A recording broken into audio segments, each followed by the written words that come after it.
YouTube, hello, welcome. How's everyone doing? Welcome to something a little bit different. We're continuing on. We did something a little bit different yesterday, and I thought, it was quite fun.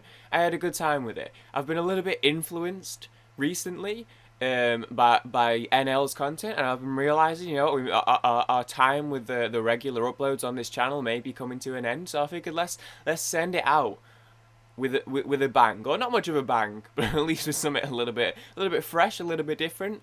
A streamer I watch, I think very fondly of, and spend a lot of my spare time watching, Northern Lion. Has been mixing up his content recently, doing a lot of variety content. He's been doing a lot of Sporkle quizzes. He's been doing GeoGuessr Battle Royale. He did a trolley problem game. Yesterday, he did some personality quizzes on his stream. And I was watching them. I was like, dude, you know what? I thought this could be a fun time. Whether or not this will be equally as fun for everyone else to watch, I don't know. I don't necessarily. I'm not sure on that aspect yet, but it's gonna be fun for me at least. So I wanted to do. I have a personality test lined up that's just kind of like hey, answer things about yourself and we'll tell you stuff about yourself. Which is great because I wouldn't know anything about myself otherwise if I didn't take the online quiz. You know what I mean? Like, how am I supposed to know who I am if I don't take the online quiz? So I want to do that one tomorrow, and hopefully that one I will do. Hopefully I'll have my webcam working for that one. I really want to get my face cam working for that one, or maybe I won't. We'll see. That said, today I thought it would be interesting to do my beloved Myers-Briggs. Now, I've expressed my opinions on the Myers-Briggs before. You may be I think the title I'm going to play on something like, "Ooh, Myers-Briggs hater finds out his Myers-Briggs letters" or something. Listen, let me just, so we're all on the same page. I would like to say this about the Myers-Briggs. In my personal opinion, and this is my opinion, and everyone, it's all just opinion. Let me just say that now. It's all just opinion. In my personal opinion, if you've ever spoken to me in any sort of fake therapy capacity, if I've ever tried to, if you ever had that type of conversation with me, you've probably heard me say the phrase "you can never stop learning about yourself," and it's because it's a phrase that I feel quite strongly toward. I do genuinely believe that you can never stop learning about yourself, partly because there's you change and you evolve and you adapt, which is a big part of the reason why I thought it'd be fun to do this as a video, because even for my own personal purposes, I can look back on these videos, 5 years, 10 years, however many years from now, and see how potentially my answers would have changed. But I think you can never stop learning about yourself, and as far as the Myers-Briggs is concerned, anything that facilitates that learning, in my opinion, is a positive thing. And that kind of tends to be where I go with that. I think if anyone wants to do a Myers-Briggs test and they learn a bit about themselves, that is only a positive, and I am happy. And even in a more official context, I think that there are situations where counsellors and therapists, counsellors in particular, may use something like this to get an early picture of what their client is like. And I think there are positives. There are reasons where it can be used positively, and I think it's a good thing for those things. What I'm not a huge fan of is the astrology aspect, where people kind of live their lives by the series of letters that an online personality test gave them. When people see it in other people's bio and will judge people's personality when they haven't even interacted with them, or are not in any way familiar with how they actually exist as a person, and the way they talk and how they act, and their actions and things like that. I think people sometimes can hold a little bit too much merit to an online test. And I'm not saying taking anything away from this online test or the Myers-Briggs in more official settings. It just depends how it's being used, in my opinion. That said, we're gonna take the test. I'm ready. As I said, this tomorrow's will be a bit more in depth in terms of getting to know myself, I guess. I don't know if that's something that would be interesting to literally anyone else, but I think it'll be interesting to me. But today I'm just doing the Myers-Briggs. Tomorrow will be a little bit more. I say tomorrow, whenever I get around to it, will be the one that'll be a little bit more about, hey, let's try and understand. If you want to understand how the brain of Reese works, that could be a little bit of insight. And then maybe people watching this or that one, I reckon probably that one will be the better one than this. This one's going to be a little bit more light-hearted. The next one will probably be a bit more in-depth. I recommend probably the next one, but again, there's people that may be watching this who I would say know me quite well. I would say it's NSL could potentially be watching this. He knows me pretty dang well. Josh definitely knows me pretty dang well. Maria potentially, maybe. I've said before, I think for whatever reason, I get the idea that she knows me very, very well. I don't know if it's just particular in-depth conversations we've had that I don't need to go into here that kind of gives me that vibe. So maybe you'll see me doing this and you'll maybe agree or disagree with the answers I give, but it could be interesting. You enjoy vibrant social events with lots of people. I am inclined to, as the years have gone on, I used to be very poor socially. I used to hate any sort of social events. I used to never go to parties. I was an excuse looker for it. I've definitely become a more social person in the past, I would say 2 years. I would say 2 years. There are potentially events that led to me deliberately making an effort to put myself out there, which I don't need to go into again. People watching who know me may know what I'm referencing, but there was potentially some stuff that happened a couple of years ago that pushed me into being like, okay, I want to be a bit more of a social individual and not be like relying on anyone else. Just kind of enjoying life a little bit more. I for the most part, I don't know. I'm one of those people. I get hit with you're at a party and you're enjoying yourself and you're having a good time, and then sometimes you just get hit with you know what, I'm a little bit tired now. I think I'm going to bounce. That said, if it's a friend's party, it's a friend that's hosting the party. I also 100% of the time will be one of the last, if not the last person to leave. So it kind of, I don't know. I guess it depends on the personnel. I'm gonna hit you with an agree. Okay, so I'm going to have to do some edits here because I still haven't figured out the ideal way for not having Facebook messages pop up on screen. The ideal, I'm probably not overly, I'm not a big party, but I like a party if the situation's right. You often spend time exploring unrealistic yet intriguing ideas. Going to hit you with a hard agree. Hit you with a hard agree on that one. Speaking of conversations I've had with Maria, I'm gonna hit you with a hard agree on that one. I would say I'm a little bit of a daydreamer. I would say that I like to again refer back to what were the words. This again, this is a very specific reference people aren't necessarily going to be privy to, but I just refer back to the what was it, the idealistic versus realistic, or versus fantasy. That conversation, I think Josh was there for that one. I'm going to hit you with a hard agree on that one. Your travel plans are more likely to look like a rough list of ideas than a detailed itinerary. I would probably again, I'd probably be sort of on the light to medium agree with this one. My thing is, I would like to have an idea.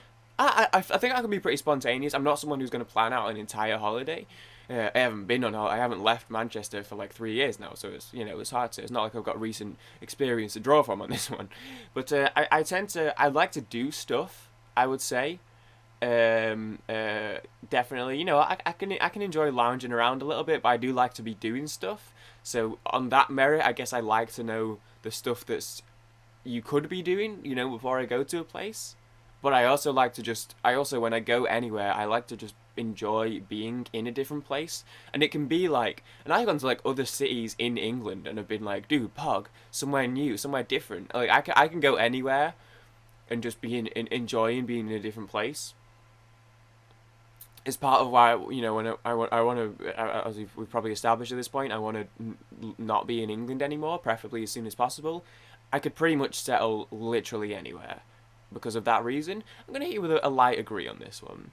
You often think about what you should have said in a conversation long after it's taken place. I'm heavily agree on this. I feel like basically everyone is. I feel like this is something that most people do. I reckon the average answer here is probably, at least on this side, if not somewhere probably around this.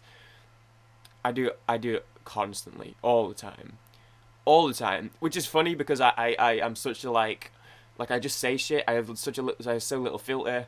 I will just hit whatever responses on messages. There's basically only, I keep saying message. I don't know where I've picked it up because of Facebook Messenger. I'm talking about Messenger, but I say message all the time now. In messages I don't kind of necessarily think about what I'm saying, but I will think about it. I've there's only basically only one person who I actually really like worry about what I'm saying and think about it in backspace and make sure I'm saying the right things. But so for the most part, I kind of just, there's no filter there. I just say whatever. And I think that maybe leads me to thinking a little bit more because I don't necessarily always say what I feel is the best thing. I do think about that a lot though. A little bit less nowadays. And that's something, if anyone's ever had any sort of CBT or any sort of therapy or counselling for social anxiety, that's something that comes up and you talk about a lot, and it's something that came up for me when I had that. So it's probably a little bit less, but still it's up there. But it used to be back here. Therapy brought it to like here. If your friend is sad about something, your first instinct is to support them emotionally, not try to solve their problem. Ooh, I would agree. I would agree. If there was ever, I would probably hit myself with the hair. Obviously, it very much depends on what it is. If it was something that I could personally very easily solve, I'm gonna comfort them, and then I'm gonna want to do what I can to help the situation out, obviously. But that's probably not usually the case. The default, yes, I would say that would be my instinct. However, it kind of depends on the situation, because if it's something that I can, then why would I not? You know what I mean? People can rarely upset you. Listen, I've been on the internet long enough. I'm just gonna have to hit you with a hard agree on that one. I'm just gonna have to hit you with a hard agree on that one. Yeah, people. Words don't really get to me anymore, to be honest. It's fine. Only 10%, Jesus. You often rely on other people to be the one to start a conversation and keep it going. I'm gonna try and speed up on this one because, like I said, tomorrow is supposed to be the in-depth one. This is supposed to be the quick one. You often rely on people. Yeah, previously, like 3, 4, 5 years ago, heavy to start a conversation, keep it going. Now, again, contextually, it depends. Now, I basically never shut up. With people that I'm comfortable with my friends, I again, individuals who know me, and I guess I should just think this from a personal thing instead of being like, this is what kind of puts it on like a different level. To just doing this test in your personal time, because you're answering it from a personal perspective, whereas I feel like if I'm putting this out on the internet, part of it is for my own personal use so I can look back on it, but part of it is that knowing, okay, of the people who know me well, you know, my family members aren't going to watch this video, my IRL friends are never going to watch this video, but there's that small handful, namely the 3 people in particular that I mentioned who would fall into that potential of may potentially see this video.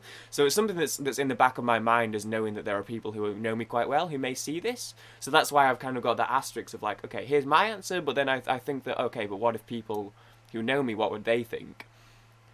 But if you do know me, Fist Gang, you probably, I mean, I don't shut up. I never shut up. I talk a lot. I'm a loud individual, not in terms of volume necessarily, although sometimes true.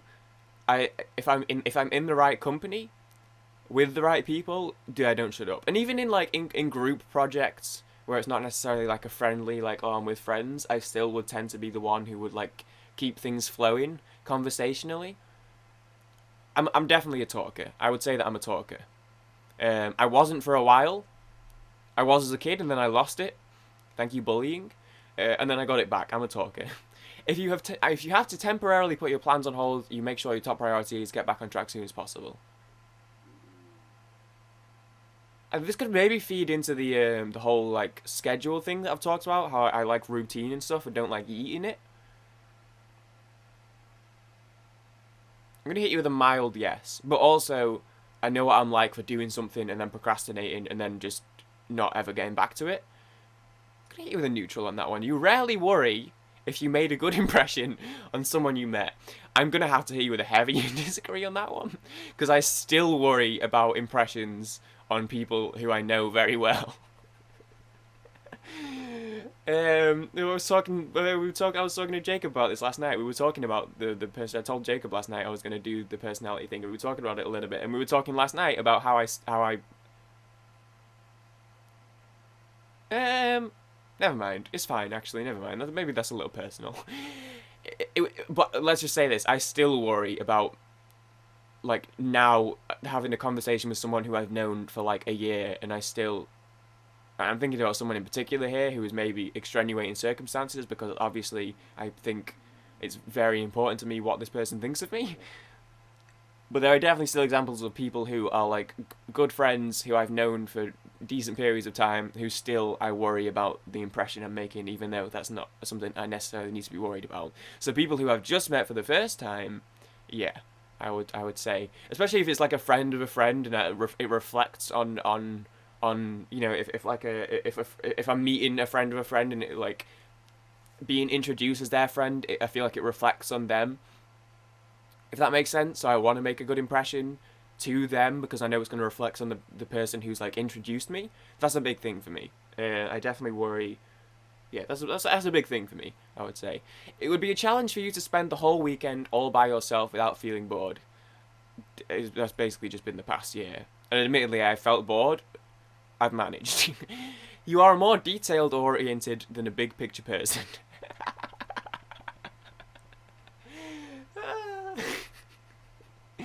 Good one. Again, it really depends on the situation. If I'm really invested in something, I can be the most detail oriented thing on the planet. Again, I hate to keep bringing back to this situation. I hope that when I'm talking about this situation, the people who know me know what I'm talking about, but also I don't want to say specifically because I don't, I don't want to be, because I feel like I'm always talking about the particular situation. That if there's potentially an individual that I'm invested in, I will become the most detail-oriented person on the planet. I'm taking mental notes of everything they ever say. You know what I mean? But for the most part, I don't know what a good example is. I guess any uni projects that I've ever worked on, any of my assignments, any video I've ever edited in my entire life, my Stardew video that went up on the main channel yesterday, that I was editing and was having a good time with, and then just kind of hit a wall of being like, hey, you know what, this is enough. There's plenty more. I watched it back after I uploaded it, because I tend to do that for the main channel stuff.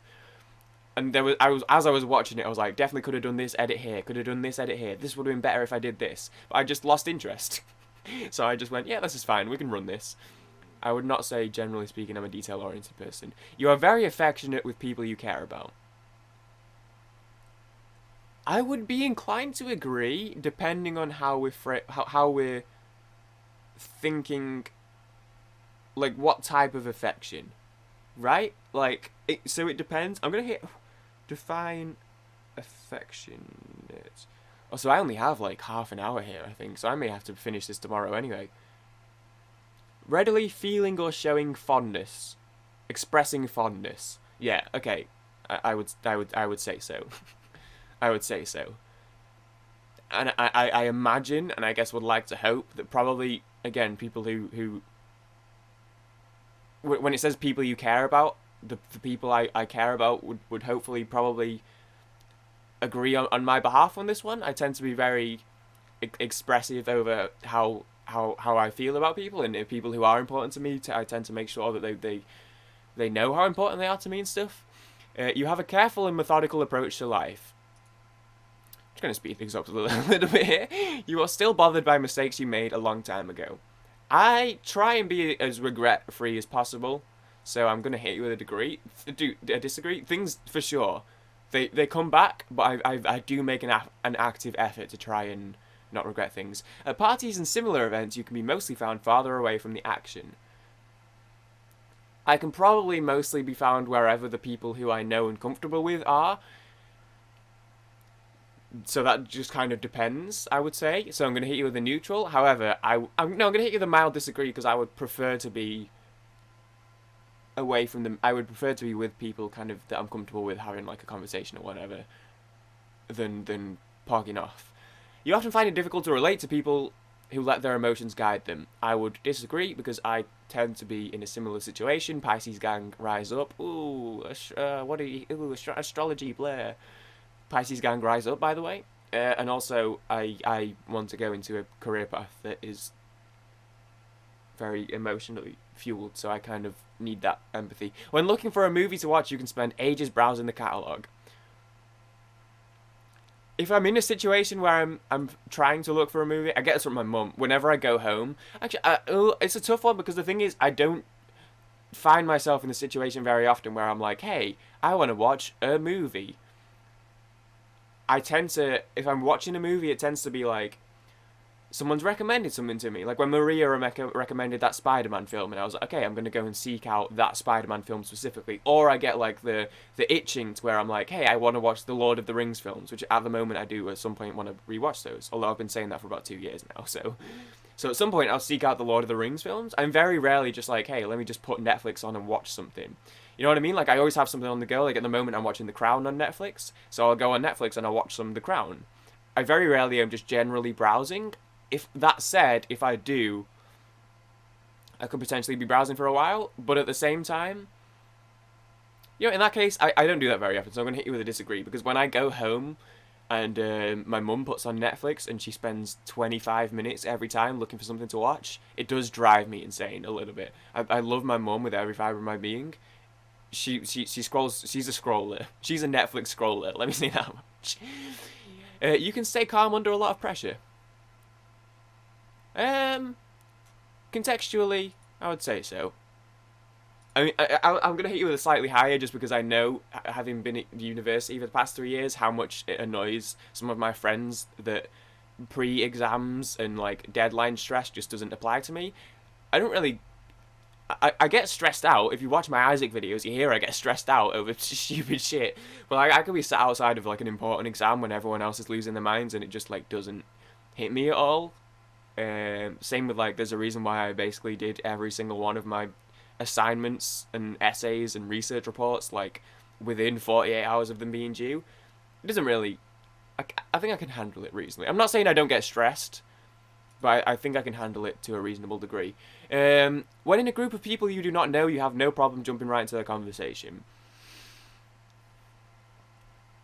Again, this is tricky because with COVID, this isn't a situation that's been around for like a long time now. The best situation I can think of is Maria's friends, and I would say that I would probably say I did okay.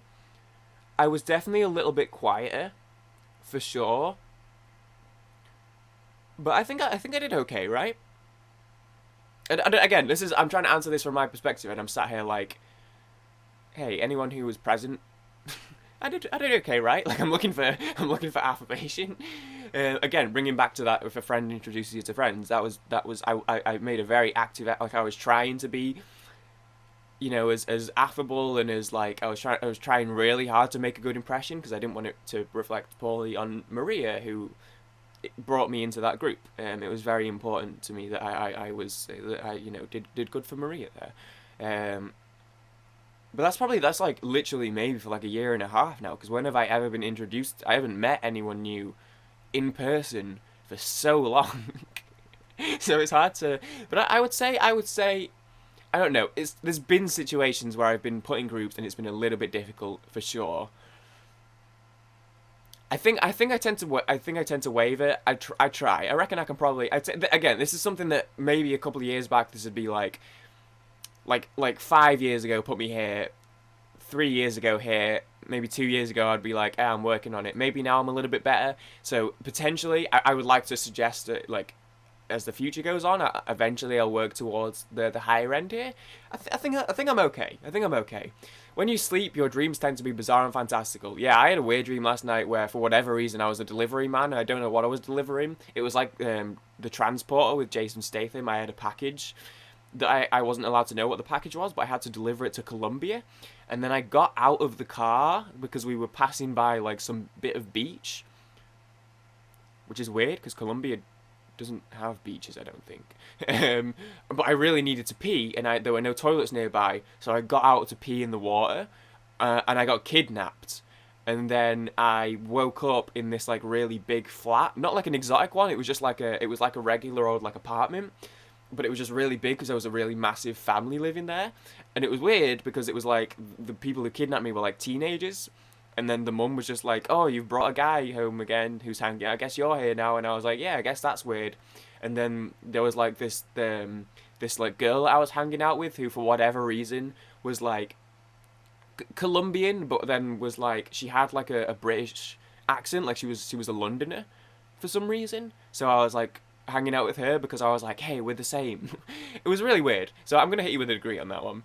In your opinion, it is sometimes okay to step on others to get ahead in life. Absolutely. I'm just going to have to hit you with the hardest disagree of all time on that one.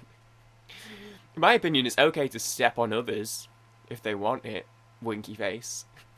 Bop, can I get a bop in chat? No, F you if you do that. Absolutely not. You are dedicated and focused on your goals, only rarely getting sidetracked. Rarely getting sidetracked. Good one. If you make a mistake, you tend to start doubting yourself, your abilities, or your knowledge. Yeah, I remember when I was trying to therapize in Josh's chat, and then someone took it the wrong way and told me I was being rude. So for like 6 months, I completely abandoned even wanting to even take a step into that career path and was like fully picking other career paths, and at one point didn't even want to accept my degree because of it. I'm going to hit you with a degree on that one. When at a social event, you rarely try to introduce yourself to someone new, mostly talk to someone. Okay, I would tend to if I end like I'll talk to anyone. No, like if I end up talking to someone, that's fine. I don't avoid. Like I'm totally fine talking to someone new and making new friends and everything like that. I do tend to gravitate towards the people I already know. But then if I end up talking to someone new, I'm totally fine with that as well.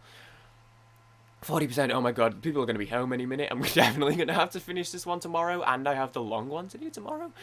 You usually lose interest in a discussion when it gets philosophical. Again, you guys probably could answer that one for me. That's a hard disagree. And I'm a philosophy boy. You would never let yourself cry in front of others. Yeah. I'm happy to admit I've been a crier at times in the past, and even now I'm thinking about it, I haven't cried now in like, God, probably since early-ish last year, or a little bit into last year. Because I remember telling everyone about The Office and how much The Office kept making me cry, and it did, true, trust me. But I don't think I've cried since The Office, really. But I like, dude, like TV, Don't Tell the Bride, that gets me every time. Weddings in any sort of TV show, dude, I love crying at shows, and I'm happy to admit it. That said, if I'm watching with Summit, it's not that it's not that I don't want other people to see me cry. Just something inside of me, it takes a lot for me to cry in front of another person for whatever reason. You feel more drawn to places with a bustling and busy atmosphere than more quiet and intimate ones. Hit you with a mild disagree. You like discussing different views and theories on what the world could look like in the future. I guess it's not something I've ever really. There's a little bit of a specific conversation topic, but I guess if it came up, I'd go into that for sure. When it comes to making life-changing choices, you mostly listen to your heart rather than your head. I very much, if it's life-changing, I would assess it very much, which I guess would be listening to my head. My heart does tend to rule my head a lot of the time, I've got to admit.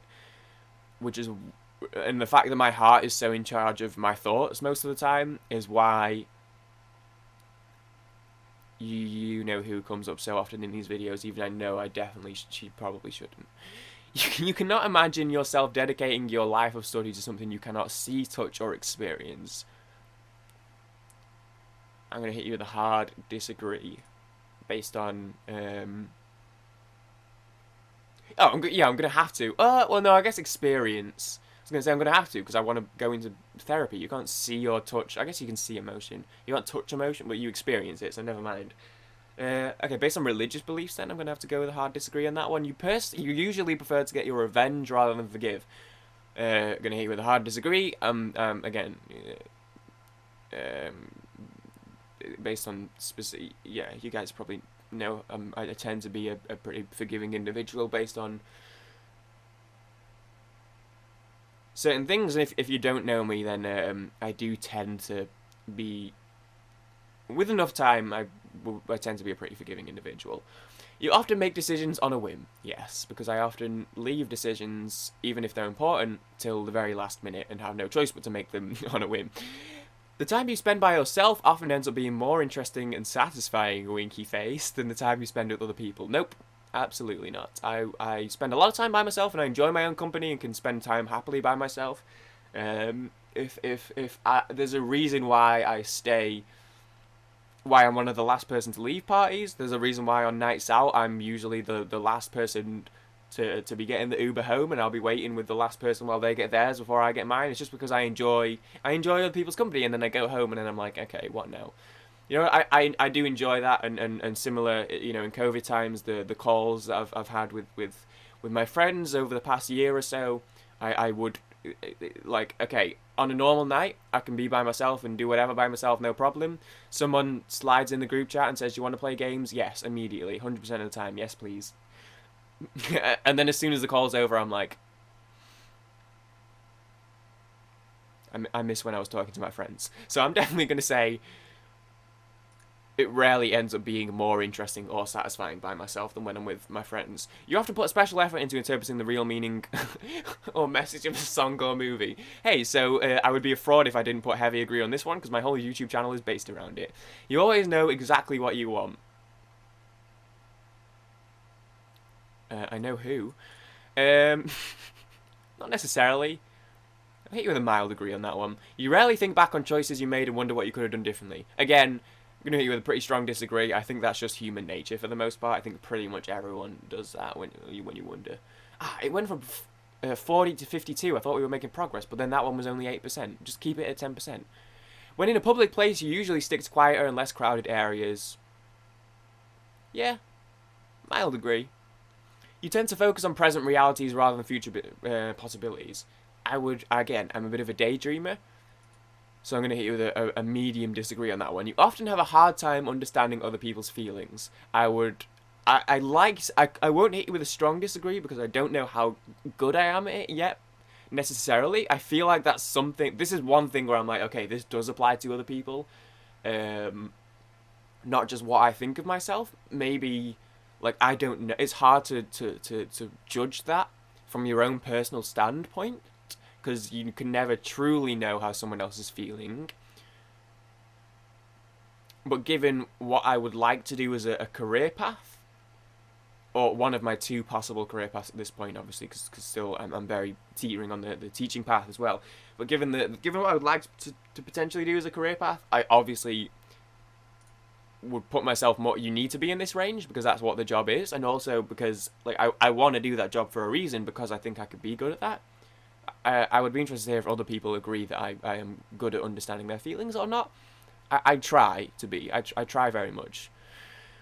When starting to work on a project, you prefer to make as many decisions up front as possible.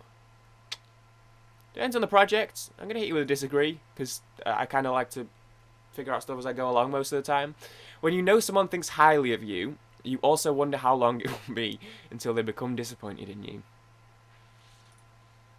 I don't very often think people think very highly of me, because I don't really see why people would have reason to, for the most part. So this isn't necessarily something that comes to mind very often, because I just don't necessarily, because this isn't something that happens very often, unfortunately, for me. That said, I hate letting people down. I hate disappointing people. I hate it. I hate it. I've talked about this in Isaacs before. It's like the worst. I just hate letting people down. So I would say agree. I definitely worry about that. It's the people I care about, and whose approval I care about, and whose like thoughts and opinions I care about are something that I always want to live up to, I guess, their expectations, or kind of do right by them, because it's important that I value what they think of me and stuff. You feel comfortable just walking up to someone you find interesting and striking up a conversation. People do that all the time. I was talking about this in the stalker quiz yesterday. People just talk to each other in the streets here. No, not overly often, but sometimes. I mean, I've been out. Like, if I see someone in like a Spurs shirt, I'll go up and talk to them and be like, "Oh, are you Spurs? I got another Spurs fan." Because I live in Manchester, so there aren't a lot of Spurs fans around here. So I guess in that sense, or like, what I remember seeing a dude on the bus wearing a Blackhawks jersey one time. I remember starting talking to him about hockey, because that was just, again, not something you see a ton of around here. So I remember talking about hockey. And making fun of him, because that was the year they got swept by the Preds. So I guess it depends. I wouldn't usually, but I guess under the right circumstances I could. You often drift away into daydreaming. You look after yourself first, others come second. I others aside, I rarely look after myself. So you don't have to disagree. And also, I definitely would put people that I care about ahead of myself any second of the day. Any second of the day. Whether maybe I'll hit this because maybe am I giving myself too much credit here? I would like to think that it's this, but depending on what other people thought, I don't want to give myself too much credit. Even when you have planned a particular daily routine, you usually just end up doing what you like at any given moment. Yeah. Your mood can change very quickly. Yeah. You often contemplate... Sadness just strikes sometimes, that's all I'm going to say on that one. You often contemplate the reasons for human existence or the meaning of life. You often talk about your own feelings and emotions. I can... Oh, this is a huge one for me, and it's a shame that I want to speed things up because I realize I'm also like, even when I get my answer, I'm gonna have to talk about it a little bit. This is a big one for me. Hopefully, I'll get something like this in the quiz tomorrow and talk a little bit more about, because I have so little filter. There's so little. Once I'm comfortable with you, it's so easy to get to know me. If I'm not comfortable with someone, yeah, I'm probably not gonna. But once I'm comfortable with someone, it's so easy to get to know me just because I don't have I'll just say I just talk. I just say stuff. I have no filter, right? So I would say I do often talk about my feelings just because they come out so openly and easily. So I'm gonna hit agree, but definitely positive stuff for sure, but definitely negative stuff on the other hand. It'd probably be a disagree. I don't tend to like to tell people if I'm like not if I'm having a bit of a rough time, or I don't necessarily tend to like putting that on other people or bringing that up. So that'll, So I'll hit you with a light agree on that one. What day is it? Is it Monday? Is there any football tonight? No, I think everyone played this weekend. Do you have detailed education or career development plans stretching several years into the future? Not detailed. I don't even know what country I want to be in, but I at least have some sort of career path on both sides of the spectrum, depending on which way I want to progress. You know what I mean? Like, I know my career that I want to have. Again, I'm still not sure if I want to go into the teaching or therapy, but either way, I very much looked into the path of both. So I'll hit you with a mild positive on that one. I'll hit you with a decent positive on that one. You rarely dwell on your regrets. Mild disagree. I try not to, but I can't really help it sometimes. Again, human nature. Spending time in a dynamic atmosphere with lots of people around quickly makes you feel drained and in need of a getaway. It can do. You see yourself as more of a realist and a visionary. Nope. Wish I was more of a realist. I am not. You find it easy to empathise with a person who has gone through something you never have. It's not always easy, but I very consciously try my best. But sometimes it just isn't. Sometimes it's just difficult. Sometimes it's just a hard thing to do. Your personal work style is closer to spontaneous bursts of energy than organised and consistent efforts. Hey, how long did it take me to edit that Stardew video again? When did I record that? The 27th of February I recorded that, and it went up yesterday, the 17th of January. Oof, oof, oof.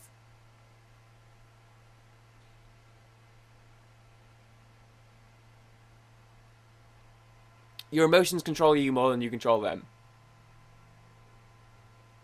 Mild agree. After a long and exhausting week, a fun party is just what you need. Mild disagree. I can go for a fun party at the end of the week, for sure. I think I'm more social than I think, I think I've always been a little bit. I think over the past year or two, I think I've become more social. I think the year before COVID was probably the most social year of my life, and that kind of pulled me into it a little bit, and then COVID obviously halted that. But then even then, that's kind of... I think I'm more social than I think. I'm going to hit you with... I don't know if it's just what I need. I think I definitely could pog up to some social time with people that I like.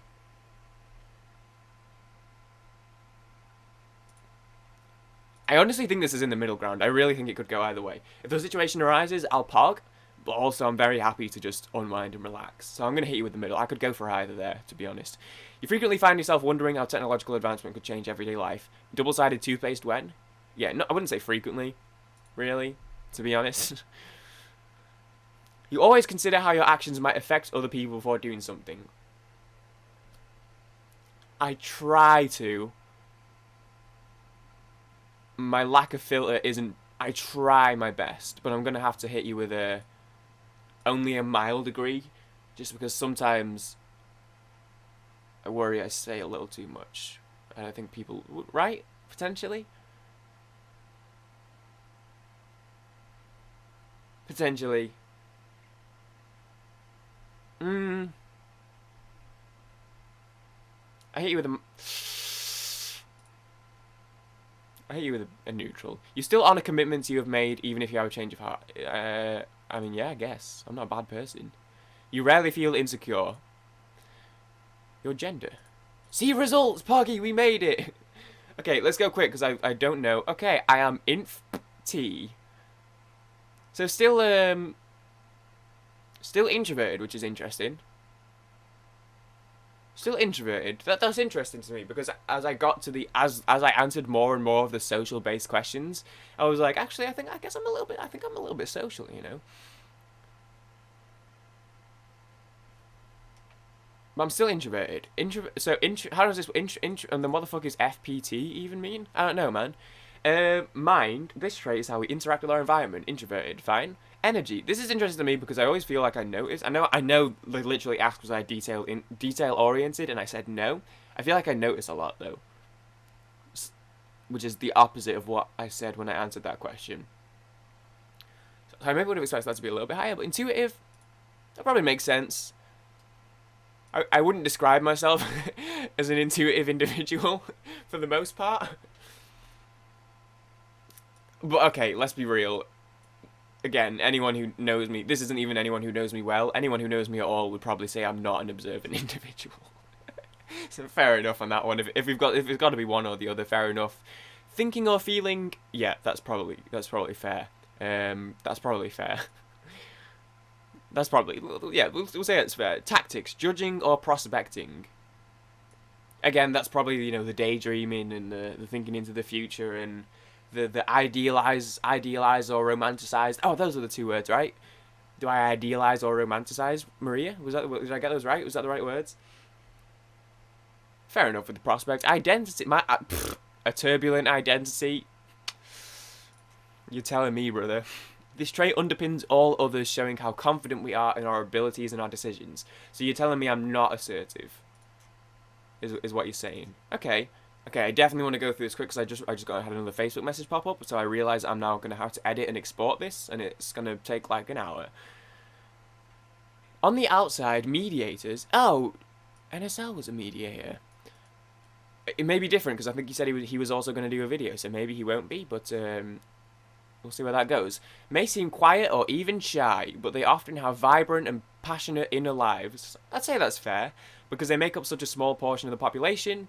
Don't know about that. I would say this is a pretty normal thing nowadays. People with this personality type may sometimes feel misunderstood or out of step with the world. Fortunately, their caring nature can help them create and sustain deep relationship with their loved ones. That's what I like to have that, or I like to think that that's something that I do, I guess.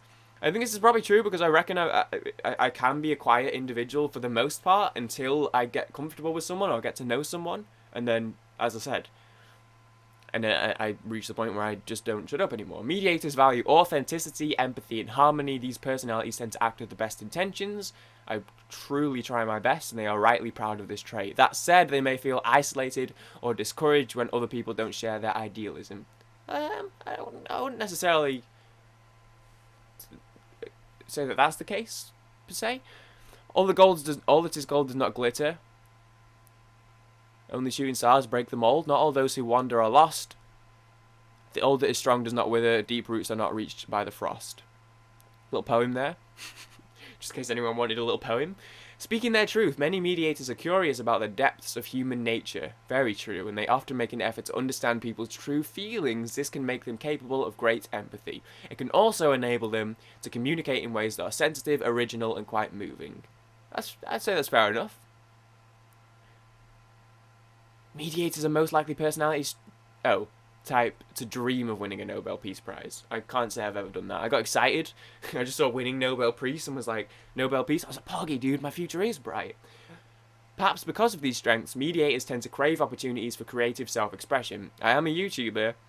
I do sometimes wonder why. I guess that makes sense. It comes as no surprise that many... I also, like, sometimes will just, like, make memes and stuff. You know what I mean? Like, all this, how many times have I put Josh's face on something?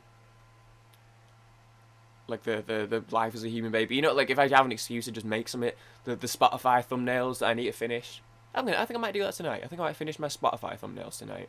Playlist thumbnails. It comes as no surprise that many famous mediators are poets, writers, and actors. Dude, I'm an artist. What can I say? Facebook message popped up right during my punch. I guess I could just blur them or something. That's probably fine. I don't need to cut. It comes as no surprise that many famous... I already read this. People with this personality type often enjoy dreaming up all...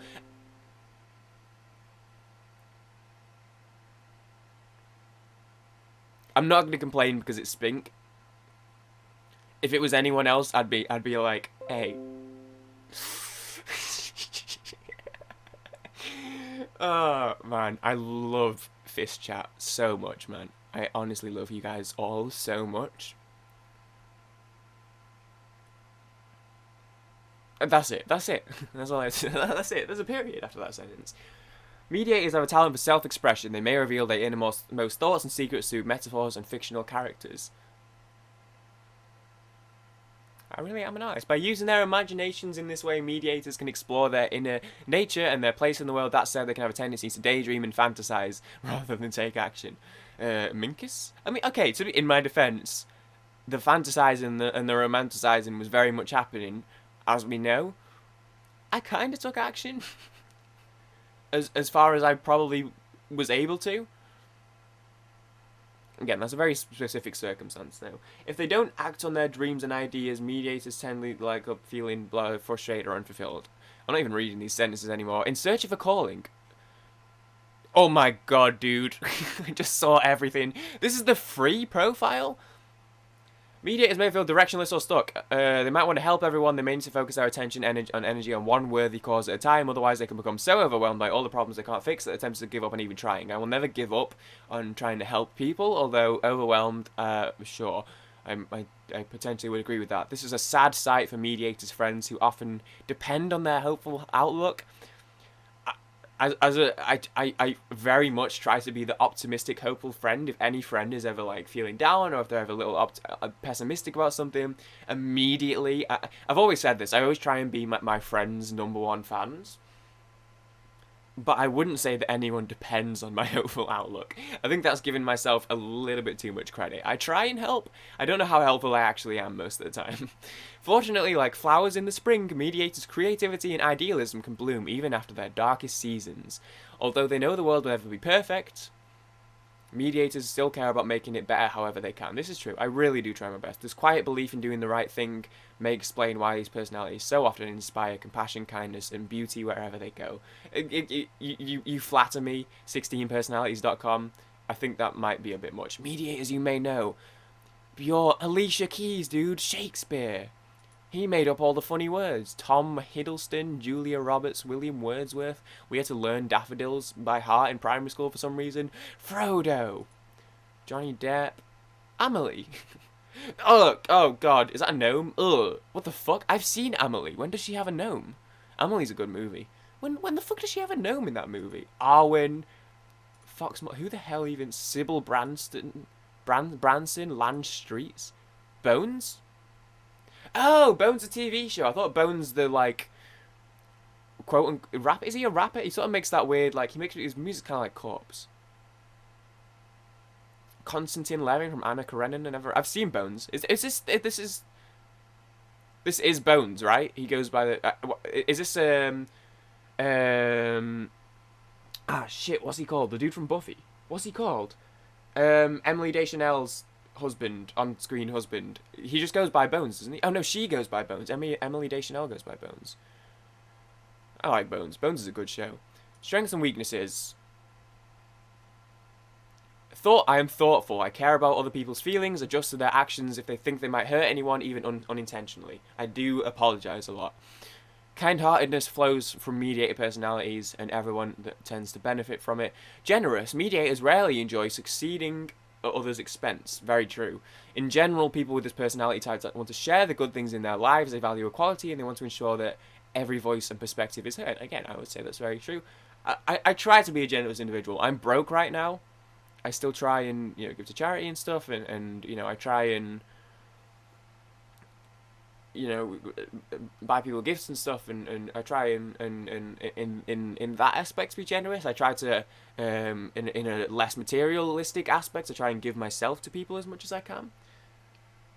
I try and be generous, open-minded, yeah, creative, absolutely passionate, loyal to their values. Doing the right thing isn't always easy, but mediators, far-reaching vision can help them stay the course. When they're doing something meaningful, these personalities can have a sense of purpose, or even encourage things, or even encourage that keeps them. Okay, I'm not even reading it. Romantic relationships, winky face. Mediators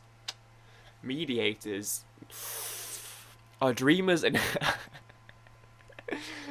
mediators are dreamers and idealists, especially when it comes to romance. Yeah, because of course, you know, I haven't been romantically interested in basically anyone for about 2 years straight, and as soon as the one person comes along who I'm immediately just has consumed my entire heart and mind, is the one person that I literally will never have a chance with in a million years. But it has to be that. But I'm still here, and I'm still dreaming. I'm still idealizing. Yeah, this one, very much in this photo, and I do not like it. The concept of true love resonates with them, and they're unlikely to be happy in a relationship that is found on anything less. People with this personality type may find themselves daydreaming about the perfect relationship, imagining how it would feel to share their innermost selves with another person. Is this... Most mediators don't just want to find a partner, they want to connect with a soulmate. This idealism, I don't know about that a bit. This idealism is among their most endearing traits. It's what enable mediators to look past superficial appearances and remember what really matters in love and in life. This is what I mean, and I've always said, and I know people when I go, oh, I like personality, oh, you say personality, everyone says they like personality. I never just like look at someone and be like, hey, I like this person now. It always stems from getting to know someone, which is what happened. And why the thing ended up becoming so strong, because although she is also, like, literally the most flawless, beautiful angel on the entire planet. That said, mediator personalities need to make sure that they see their partners as they are, not as what they want them to be. After all, no partner is perfect. That's true, she's Lutheran. And even the most beautiful... I can only apply this to the situations I know. This is talking about romantic relationships. I'm single and don't intend on being in a relationship anytime soon. I'm not looking for a relationship, unless, but that's not gonna, but that's not gonna happen. But you know what I mean, like generally speaking in life. So I can only apply it to what I know, and there's only one situation I know that I could apply this to. I'm not trying to, I'm not. Generally speaking, this is not something I'm too worried about right now. True love doesn't just magically happen, it takes compromise, understanding, and effort. Hopelessly devoted. I'm glad this is in bold. Can we underline it as well? When they meet someone new, most mediators can't help but compare that person with the ideal soulmate they've imagined in the past. I don't think I've ever done that, to be honest. Unsurprisingly, this comparison tends to weed out more than a few potential partners. Not everyone can match their mediator's standards for morality and authenticity, and their idealized expectations may not be realistic. Again, I don't think that's true. I don't really have an idealized individual or any sort of person I would compare them to, or I would never hold anyone to certain standards. I tend to just like the individual themselves, in which case, if I really like someone, I'll like anything about them, or however they think, or however they act, rather than like trying to hold them to a standard. So I wouldn't necessarily agree with that. I probably would disagree with this for the most part. When they do find a kindred spirit, mediators show themselves to be passionate, hopeless romantics. At the same time, they still respect their partner's independence. Mediator personalities use their compassion as insight to understand the people they care about and use their creativity to make their partner feel special. I did really try on the care package. That's all I'm saying. I did really try on the care package. Mediators share a sincere belief that two people can come together in a relationship and make each other better and happier than they were before. Most mediators aim to accept their partners as they are. That said, these personalities also want to help their partners learn, grow, and pursue their goals. Mediators, straight up, I didn't even know this had... I didn't know it went into this much detail. I definitely didn't know this had a romantic relationship section. So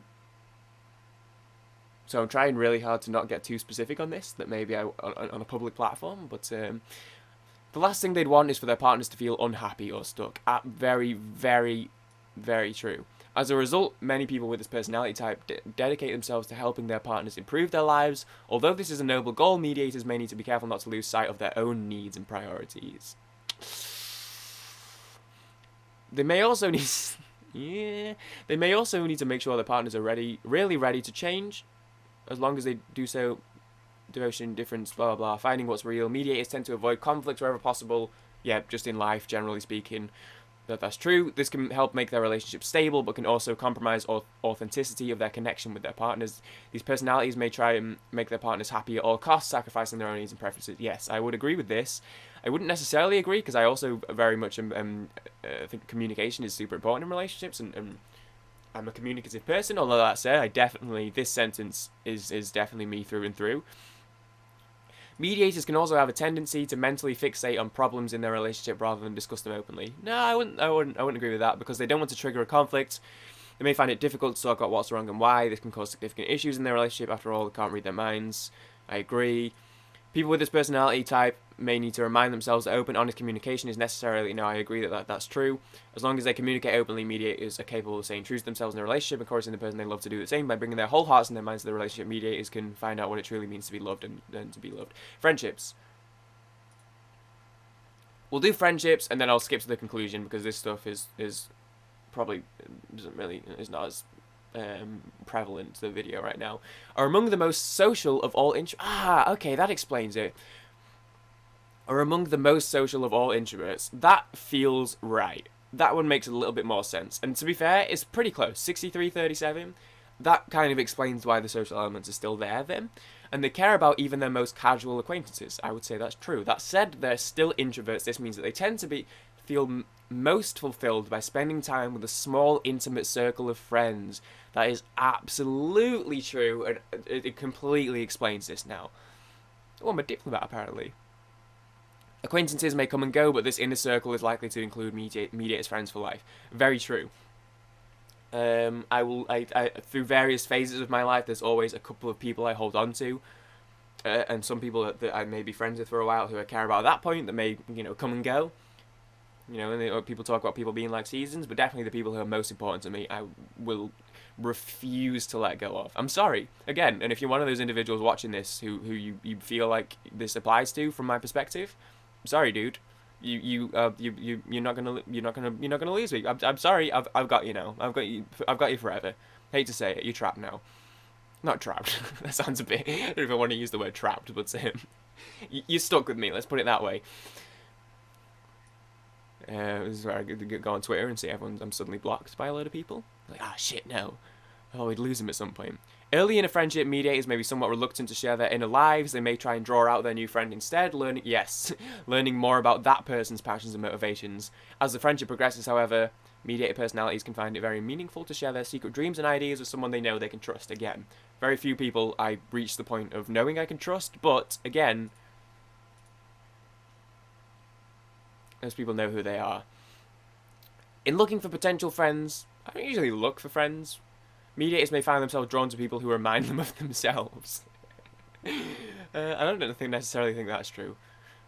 I don't know. I think if there was another version of me, I would piss myself off. Specifically, they may look for people who share their curiosity about human nature and their belief in doing the right thing. Among these kindred spirits, people with the mediator personality type may feel accepted and understood in a way that helps them bloom in their own time. That said, mediators are capable of befriending all sorts of people. The combination of their intuitive and prospecting traits draws them to diverse perspectives, which helps them appreciate friends whose experience and world views are totally different from their own. Mediator personalities may actually find it invigorating to connect with someone who, on the surface, has little in common with them. True. I mean, literally. Again, I don't want to. I'm not gonna keep talking about her, but there's things that I would agree. In terms of, for mediators, a true friendship is founded on shared values. Hey Maria, she probably's not watching this, because this video's like we've gone on for like an hour. Okay, never mind. I was about to make an inside joke, but it's probably not worth it.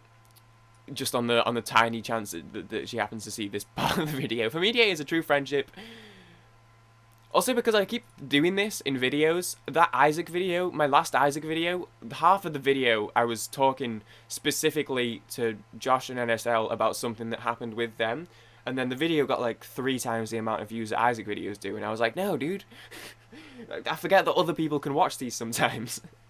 This isn't gonna work. So I probably need to stop doing this. I do need to stop doing this. People with this personality type are unlikely to form strong friendships simply out of convenience. For example, while their affection for their co-workers may be strong, just working in the same office isn't enough for them to guarantee a substantial friendship. Deeper connections must come into play.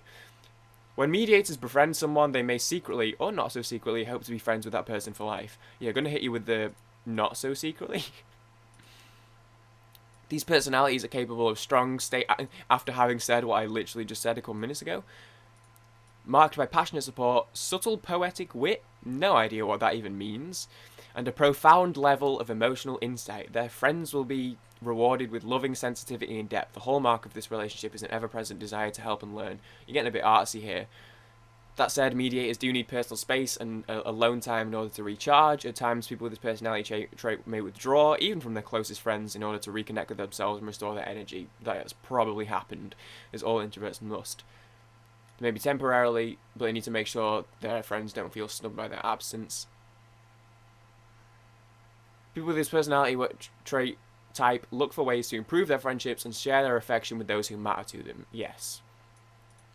Often this takes form in spending quality time with their friends, coming up with big dreams for their future, and indulging in deep conversations with all sorts of topics. I could probably agree with all this, but even when their mediators are entirely on their own, they always hold their friends in their hearts.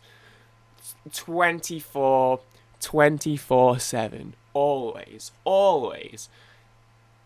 Okay, parenthood, career path, workplace habits. I'll read in my own time. Conclusion. Oh god. Few personality types are poetic and kind-hearted as mediators. Their altruism and vivid imagination allow them to overcome many challenging obstacles, and more often than not, they brighten the lives of the people around them in the process. I wish that was true. I hope that's true. That's what I want it to be, but I think you've given me a little too much credit on that one. Mediators' creativity is invaluable in many areas, including their personal growth. Yet, mediators can be tripped up in areas where idealism and altruism are more of a liability than an asset. Yeah, we talk about, hey, maybe you should like move on a little bit. Maybe you should try and get over it a little bit. Idealism / synonyms for idealism, romanticism, either more of a liability. Maybe, we talk about when it comes to finding or keeping a partner. I mean, I haven't. My history shows not a great track record of this. Making friends, pursuing a meaningful career. Or planning the future. People with this personality type need to consciously develop their weaker traits to gain new skills. What you have read so far is just an introduction into the complexity of the mediator personality type. You may have muttered to yourself, wow, this is so accurate, it's a little creepy, or finally, someone understands me. Yeah, a website. You may have even asked, how do they know more about me than the people I'm closest to? I don't think that's true.